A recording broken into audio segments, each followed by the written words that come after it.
ভুলে যাওয়ার অভ্যাস গড়ে তুলুন। সব কিছু মন থেকে বাদ দিয়ে মনটাকে জাঁকজমকপূর্ণ করে তুলুন। তো হ্যালো ভিউয়ার্স, আসসালামু আলাইকুম। আমি নীলা আপনাদের সবাইকে ওয়েলকাম করছি নতুন আরেকটা ব্লগ ভিডিওতে।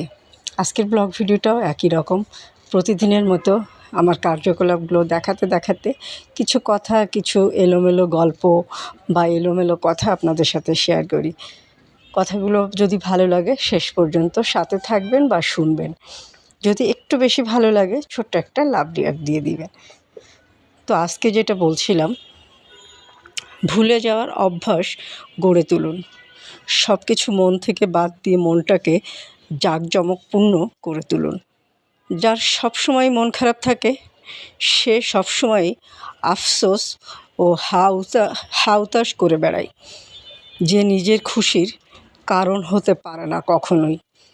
যে নিজেকে ভালো রাখতে পারে না তাকে মানুষ খুব একটা পছন্দ করে না, আবার পাত্তাও দিতে চায় না।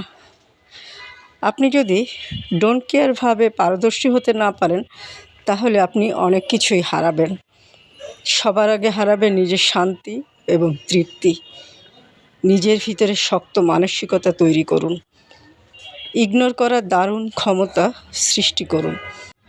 জাস্ট পাত্তা দিবেন না এমন টাইপ। কে সমালোচনা করলো, কে ঘৃণা করলো, কে ছেড়ে গেল, কে অবহেলা করলো, এসব ভাবার সময় নেই। এরকম ডোন্ট কেয়ার স্বভাব গড়ে তুলুন, সত্যিই ভালো থাকবেন। মনের শান্তির জন্য নিজেকে অন্যের কাছে ব্যাখ্যা করা থেকে দূরে রাখুন বা দূরে থাকুন। কেউ যদি বলে তুমি খারাপ, আপনি একটু প্রাণ খুলে, মন খুলে হাসুন এবং বলুন হ্যাঁ আমি খারাপ। আপনি তাকে একটা ধন্যবাদ দিন। শর্টকাটে বলতে গেলে আপনি কখনোই দুনিয়ার কোনো মানুষের কাছে পরিপূর্ণভাবে ভালো হতে পারবেন না। সবাই আপনাকে পরিপূর্ণ ভালো বলবেও না, সবার সাপোর্ট ভালোবাসাও পাবেন না। তাই কে কী বলল, কে ঠকালো, কে প্রতারণা করলো, এসব নিয়ে মাথা ঘামাবেন না। এসব মাথা থেকে ঝেড়ে ফেলুন। আর মন এবং মস্তিষ্ককে বারবার বলতে থাকুন, মুছে ফেলো সব মায়া, ভুলে যাও স্মৃতি। মানুষ হলো বহুরূপী, মনে রাখলেই নিজের ক্ষতি। তাই কাজে ব্যস্ত থাকুন। এই যে দেখছেন না, আমি পুরো খাওয়ার ভিডিও দিচ্ছি, রাতে যাওয়ার ভিডিও দিচ্ছি, আবার খাওয়ার ভিডিও দিচ্ছি। তো এগুলো আমার প্রতিদিনের কার্যক্রম। আমি সকালে ঘুম থেকে উঠে রেডি হয়ে অফিসে চলে আসি, অফিসের কাজকাম থাকে। দুপুরে খাওয়ার ফাঁকে কোনো দিন হয়তো 2-1 মিনিটের একটা ভিডিও তৈরি করি, কখনো করি না, বা আজকে করলাম, 2 দিন করা হয় না। কিন্তু কাজকামের ভিতরেই থাকি। তারপরে আবার বাসায় যাওয়া থাকে, বাসায় যেয়ে নিজের কাজ থাকে, উদ্যোগের কাজ থাকে, রান্নাবান্না থাকে।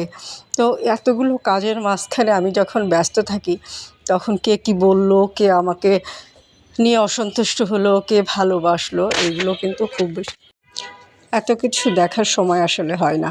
তো এই যে দেখেন বস্তা আনপ্যাক করছি, আর অনেক সুন্দর সুন্দর কিন্তু চাদর এসেছে হালকা শীতে পরার জন্য, বা ভারী শীত অবশ্য চলে গেছে, সামনে পড়বে কিনা বলা যাচ্ছে না। তবে হালকা শীতেও সুন্দর এই চাদরগুলো পরা যায়। এই চাদরগুলো আপনি আপনার জন্য নিতে পারেন, আপনার শাশুড়ি মাকে দিতে পারেন, নিজের মাকে দিতে পারেন, বোনকে গিফট করতে পারেন। আর এই চাদরগুলো শুধু এক শীতে ব্যবহার করা যায় বিষয়টা এরকম না, বছরের পর বছর আপনি এগুলো ব্যবহার করতে পারবেন।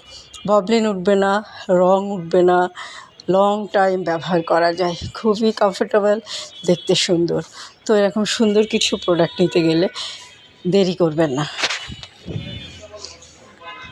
এখনই আমার পেজে ইনবক্স করে দিবেন এবং পেজটা যারা এখনও ফলো করেনি পেজটা ফলো করে দিবেন।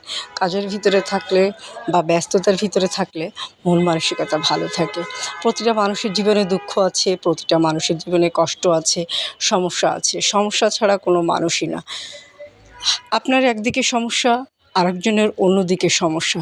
সমস্যা ব্যতীত আজ পর্যন্ত কোনো মানুষই নেই। যত ধনী হোক, যত গরিব হোক, সবার ভিতরেই কম বেশি সমস্যা আছে। তাই সমস্যাগুলোকে পাত্তা দিয়ে জীবনের সুখ শান্তি নষ্ট করার কোনো প্রয়োজন আমি দেখি না। তবে কাজের ভিতরে থেকে নিজে শান্তি খোঁজার চেষ্টা করি। আর আপনাদের জন্য এরকম সুন্দর সুন্দর প্রোডাক্ট কিন্তু নিয়ে আসি। এই যে দেখেন, এই সব প্রোডাক্টগুলো আনপ্যাক করব। এখন বাজে হচ্ছে প্রায় রাত 12টা। এগুলো আবার ছবি উঠাবো, প্রত্যেকটা ছবি উঠিয়ে পেজে পোস্ট করব বা আপনাদের জন্য পোস্ট করব। তো সুন্দর না? তো অনেক কথা বললাম, অনেক সুন্দর সুন্দর প্রোডাক্ট দেখালাম। আপনারা প্রথমে পেজটা ফলো করে দিবেন আর আমার চ্যানেলটা সাবস্ক্রাইব করে দিবেন। ভালো থাকবেন, সুস্থ থাকবেন, সুস্থ সুন্দর থেকে সুন্দর একটা হাতের কাজের প্রোডাক্ট ব্যবহার করবেন। তো কথা বলতে বলতে বিদায় নিচ্ছি। আল্লাহ হাফেজ, আসসালামু আলাইকুম।